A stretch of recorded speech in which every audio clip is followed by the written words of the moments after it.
તમે નવાના અંશ છો એવો તમે અનુભવો છો ખરા? તમને એવું લાગે છે કે તમે સમગ્ર સૃષ્ટિ સાથે લઈ જાળવ્યો છે? તેમાં તમે સમરસ થઈ ગયા છો કે પછી તમને તેમ કરવામાં અડચણ કે અગવડ લાગે છે? જો એમ લાગતું હોય તો પછી તમારે આ માર્ગ છોડીને ચાલ્યા જવું જોઈએ અને બીજો રસ્તો શોધવો જોઈએ. એ વ્યક્તિઓ જે નવા સાથે સમરસ થઈ શકે, કોઈ પશ્ચાતાપ વિના જૂનાને પાછળ છોડી દેવા ઉત્સુક હોય, જેનામાં સાહસ હોય અને જે નવાને સમજવા અને તેમાં મુક્તપણે વિહરવા આતુર અને સક્ષમ હોય તે જ અહીં રહે.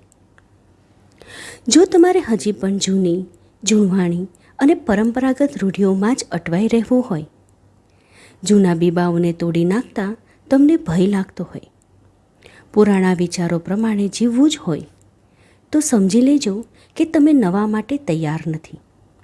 તેની માટે સાહસ જોઈએ, શક્તિ જોઈએ, નિશ્ચયનું બળ જોઈએ અને અંદરની ગહન સ્ફૂર્ણા જોઈએ કે તમે જે કરો છો તે સાચું છે.